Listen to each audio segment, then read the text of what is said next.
जय श्री कृष्णा दोस्तों। कहा जाता है भविष्य को कोई नहीं जानता, लेकिन सदियों पहले एक महायोगी ने समय की परतों को चीर कर वो सब कुछ देख लिया जो आज हमारे सामने घट रहा है। वो थे संत श्री अच्युतानंद दास जी, जिन्होंने भविष्य मालिका में वो भविष्यवाणियाँ लिखी जिसे सुनकर आज भी बड़े बड़े विद्वान सन्न रह जाते हैं।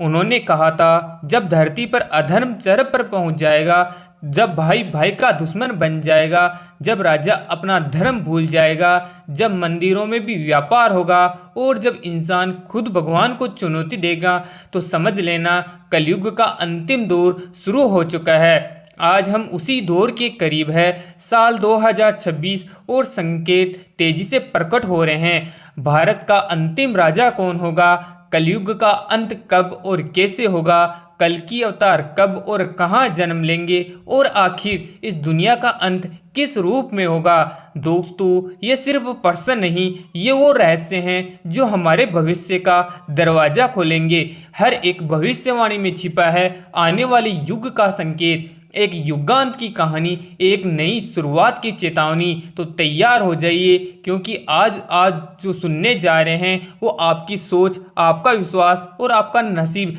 तीनों हिला देंगी।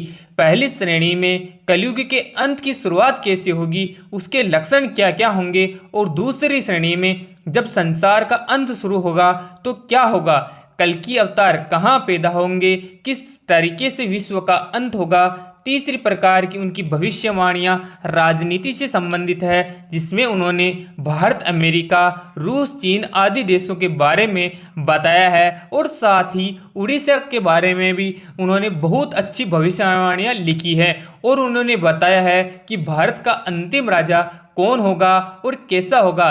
तो सबसे पहले बात करते हैं पहली श्रेणी की। वह भविष्यवाणिका में लिखते हैं कि सूर्य अपनी परोपकारिता छोड़ देगा, अर्थात सूर्य से पृथ्वी तक जीवन देने वाला माना जाता है, ये जीवन लेने वाला बन जाएगा। जैसा कि हम आजकल देख भी रहे हैं, कई लोग सूर्य से निकलने वाली पराबैंगनी किरणों के कारण स्किन कैंसर जैसी आदि बीमारियों से पीड़ित हो रहे हैं, और इनमें से कई लोगों की जान भी जा रही हैं। वे लिखते हैं कि एक समय ऐसा आएगा जब लोग भगवान को भूल जाएंगे, अच्छे कर्मों को भूल जाएंगे, और तो और भगवान के भक्तों पर धर्म का मजाक उड़ाने लग जाएंगे। भगवान के भक्तों को कुछ लोग परेशान करना भी स्टार्ट कर देंगे, और धीरे धीरे ईश्वर के भक्त पर इस बार मानने वालों की संख्या बहुत कम हो जाएगी। संस्कार पूरी तरह से खत्म हो जाएंगे। साथ ही साथ शिक्षकों का कोई भी आदर नहीं करेगा। अज्ञानी एवं ढेर लोग अपनी भाषा कौशलता, धूर्तता, मार्केटिंग एवं प्रोपेगेंडा से अपने धार्मिक गुरु बन जाएंगे, और आम लोगों को बरगलाने का काम करेंगे, यानी उनके पथ भ्रष्ट करने का काम करेंगे। महिला और पुरुष दोनों ही बिना किसी शर्म के वे विचार पर एकता में लिप्त हो जाएंगे। पुरस्कार प्रेम संबंध पुरुषों के साथ एवं महिलाओं का प्रेम संबंध महिलाओं के साथ बनने लगेगा। इस प्रकार के प्राकृतिक प्रेम संबंधों को हमारा ये समाज मान्यता भी दे देगा। और सोचने वाली बात यह है कि जिस समय ये भविष्यवाणियां की गई थी, उस समय भारत में भक्ति काल का दौर चल रहा था, और कोई भी इस प्रकार की बातें सोच भी नहीं सकता था। लेकिन आज के दौर में ये बातें बिल्कुल सच होती दिख रही हैं। बहुत कम उम्र में ही बच्चे अश्लीलता को अपनाने लगेंगे, और मैथुन क्रिया के प्रति आसक्ति बच्चों में बहुत छोटी उम्र से ही होने लग जाएंगी। उन्होंने अपनी भविष्यवाणियों में बताया है कि बहुत कम उम्र में ही बिना शादी के बच्चे भी पैदा होने लगेंगे। इसको आज के ज़माने में लिव इन रिलेशन के रूप में सच होता हुआ देख सकते हैं। हवाएं लोगों को बहुत ज़्यादा परेशान करेंगी। शायद मैं आंधी तूफान की बात कर रहे थे। विचित्र प्रकार की बीमारियां एक के बाद एक इस दुनिया में आना शुरू हो जाएंगी, और ये बीमारियां दिन दूनी, और जिन दवाओं पर काम करेगी वो अधूरा काम करेगी। इसलिए ऐसी बीमारियों की वजह से लाखों करोड़ों लोग काल के गाल में समा जाएंगे। गांवों में, कस्बों में एवं शहरों में जंगली जानवर, सांप, बिच्छू का हमला होगा, और आप न्यूज़ में देख भी सकते हैं कि कई जानवर और सांपों के शहर में घुसने की खबर आती रहती हैं। जगन्नाथपुरी को जोड़ने वाली एक राष्ट्रीय राजमार्ग का निर्माण होगा।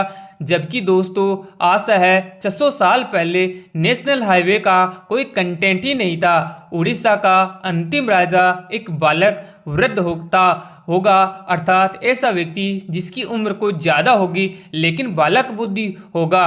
तो पुरी के अंतिम राजा गजपति महाराज होंगे, पर अभी भी पुरी के राजा गजपति महाराज है। जगन्नाथपुरी मंदिर के ऊपर से पत्थर नीचे की ओर गिरने लगेंगे, मंदिर का ध्वज कई बार नीचे गिरेगा और मंदिर के अंदर खून दिखेगा। मंदिर में त्रिदेव अर्थात मंदिर में 3 देवता स्थापित है, उनके तो वस्त्र लगा हुआ है, उनमें आग लग जाएंगी। मंदिर के प्रशासन में कई प्रकार की खामियां सामने आ जाएगी। इस प्रकार की घटनाएं कई बार जगन्नाथपुरी मंदिर में हो चुकी हैं। पत्थर नहीं गिरा लेकिन ध्वज कई बार गिर चुका है और भी कहीं कमियां निकली हैं। जब प्रलय आएगा तो जल स्तर इतना बढ़ जाएगा कि जगन्नाथपुरी की जो 22 सीढ़ियां हैं वो पानी में डूब जाएगी और जगन्नाथपुरी से भगवान को एक स्थान से दूसरे स्थान पर स्थापित किया जाएगा। अंत के पहले महंगाई अपने चरम पर होगी, खाने पीने की वस्तुएं दुर्लभ हो जाएगी। खाने पीने की वस्तुओं के लिए लोग सड़कों पर दंगा करेंगे, रोज नई नई बीमारियां आएगी और प्राकृतिक आपदाओं का अंबार लग जाएगा। सरकार जनता पर नए प्रकार के टैक्स लगाएगी जिसके कारण जनता में आक्रोश उत्पन्न करेगा। इस परिस्थितियों में लोग सड़कों पर उतरने को मजबूर होंगे। अफरा तफरी, लूटपाट, अव्यवस्था और पूरे समाज में अराजकता फैल जाएगी।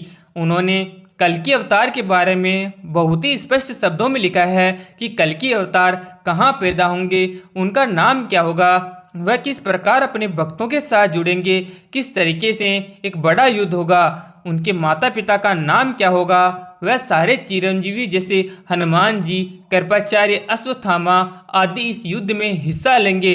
कैसे हर गांव, कस्बे और शहर में बहुत कम लोग बचेंगे। इस दुनिया में जब तबाही आएगी तो क्या होंगे और क्या हालात होंगे। अमेरिका, चाइना, रसिया, इंडिया की स्थिति क्या रहेगी। भारत का अंतिम राजा कौन होगा और कैसा होगा। क्राइम, झूठ, फ्रेब, ये सब चीज़ें आजीविका के साधन बन जाएंगे और जो लोग ज़्यादा बेईमान हैं वहीं सेट कर लेंगे। जब प्रलय आएगा तो आसमान में एक नहीं 2 सूर्य दिखेंगे, राख के ढेर में भी युद्ध के ध्वज जाएंगे। फिर 7 दिनों तक सूर्य नहीं निकलेगा। प्रति बहुत भयंकर तरीके से मिलेंगी और उसमें गांव, कस्बों की शहर सभी तबाह हो जाएंगे। विश्व की जनसंख्या बहुत कम रह जाएगी। एक गांव में मुश्किल से 2-4 लोग ही जिंदा रहेंगे।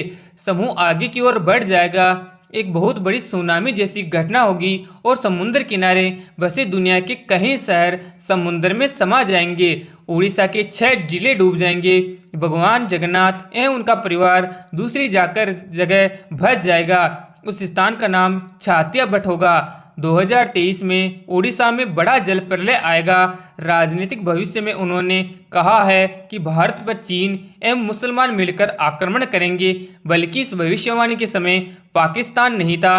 वह हो सकता है पाकिस्तान और चीन मिलकर भारत पर आक्रमण करें। वह युद्ध काफ़ी दिनों तक चलेगा। इसमें बहुत बड़ी त्रासदी आएगी जिसमें लाखों करोड़ों लोग मारे जाएंगे। भविष्य मालिका के अनुसार कल्कि अवतार संबल ग्राम में होगा। संबल ग्राम उड़ीसा में भी है और उत्तर प्रदेश में भी। भारत के कई गांवों का नाम संभव है, लेकिन उनका इशारा शायद उड़ीसा और उत्तर प्रदेश के संबल की ओर है। भगवान कल्कि पब्लिसिटी से दूर रहेंगे और जंगल या दूर दराज के क्षेत्रों में अपने अनुयायियों से बात करेंगे और उनके अधिकांश समर्थक भी आपको अपनी सिटी से दूर रखेंगे और अंडरग्राउंड रहेंगे। समय आने पर वह भगवान कल्कि की तरफ से खड़े रहेंगे। भविष्य मालिका के अनुसार जितने भी चिरंजीवी है, जैसे हनुमान जी, कृपाचार्य, अश्वत्थामा जी आदि भगवान कल्कि का युद्ध में साथ देंगे। और शिव अनंत मालिका के अनुसार भगवान कल्कि के 74,000 डिवोटीज एक जगह पर जन्म लेंगे और ये सब महाभारत के समय के लोग होंगे जो उन्हें धरती पर वापस जन्म लेंगे और भगवान कल्कि के साथ मिलकर युद्ध लड़ेंगे। इनके साथ ही 64 धार्मिक गुरु और 80 अधिकारी भी जन्म लेंगे, लेकिन ये सभी वैष्णव संप्रदाय के नहीं होंगे बल्कि गृहस्थ होंगे। विष्णु व्यास अपने जसवंती कल्कि भगवान के माता पिता होंगे। इन दोनों के संयोग से चक्रपाणि अर्थात कल्कि भगवान जन्म लेंगे। इस पुस्तक में कल्कि भगवान का नाम चक्रपाणि बताया गया है। दूसरी पुस्तक अच्युतानंद संहिता के 4th अध्याय में लिखा है कि कलयुग के अंत में जब मानव मूल्यों का ह्रास हो जाएगा तब भगवान जगन्नाथ की जो कल्कि के रूप में संबल नामक स्थान पर जन्म लेंगे। एक अन्य स्थान पर बताया गया जिक्र आता है कि जो कि बिहार में पड़ता है, इसे भगवान विष्णु का स्थान माना जाता है और विष्णु शर्मा उनके पिता का नाम होगा, बल्कि कल्कि का नाम चक्रधर होगा। बचपन में उन्हें बहुत सी दिक्कतों का सामना करना पड़ेगा, लेकिन अंत में वह इस अंधकार को चीरकर पृथ्वी पर बचे लोगों को निराकार मंत्र देंगे। अगत्ता भविष्य मालिका के अनुसार, जो कि भविष्य मालिका का एक भाग है, उसके अनुसार इस घोर कलयुग में धर्म के रास्ते पर चलने वाले जान ले आदि कल्कि अवतार होंगे। इसका मतलब भगवान कल्कि का जन्म चक्रधर के रूप में होगा। भविष्य मालिका की माने तो कलयुग के अंत की शुरुआत हो चुकी है, भगवान कल्कि भी जन्म ले चुके हैं। यदि वे भविष्य मालिका की माने तो भगवान कल्कि अपनी शक्तियों से इस बीच में एक युद्ध की परिस्थिति पैदा करेंगे और इस युद्ध में अच्छे और बुरे लोगों के बीच अर्थात अच्छाई व बुराई के बीच इस युद्ध की विभीषिका सबको झेलनी पड़ेगी। लोग कीट पतंगों की तरह मरेंगे, लोग इतने भ्रष्ट हो जाएंगे कि त्राहिमाम करेंगे और किसी अवतार के अवतरित होने की प्रार्थना करेंगे अर्थात गुहार लगाएंगे। यही वह समय होगा जब कल्कि भगवान अपने आप लोगों के समक्ष प्रस्तुत करेंगे। एक भयंकर युद्ध होगा और इसके बाद जो जनसंख्या है वो पूरे विश्व की 64 करोड़ रह जाएगी, अर्थात आज के हिसाब से केवल 7-8% लोग बचेंगे। इसमें से 33 करोड़ लोग भारत में रहेंगे। अब 130 करोड़ पूरे विश्व में रहेंगे। लगभग भारत में 100 करोड़ लोगों को मरना पड़ेगा। ये मरने वाले वे लोग होंगे जो धर्म के रास्ते पर नहीं हैं, अधर्म के रास्ते पर हैं। जो लोग बंगला गाड़ी बनाने में इतने मग्न हैं कि मानव मूल्य को उन्होंने छोड़ दिया है। इस युद्ध के बाद जब विश्व की जनसंख्या बहुत कम रह जाएगी तब इस विश्व का भगवान कल्कि पुनर्निर्माण करेंगे। उसके बाद 1000 वर्षों तक शांति बनी रहेगी। यदि भविष्य मालिका की माने तो अमेरिका का बहुत सा हिस्सा जलमग्न हो जाएगा और वह रूस पूरी तरह से हिंदू राष्ट्र बन जाएगा।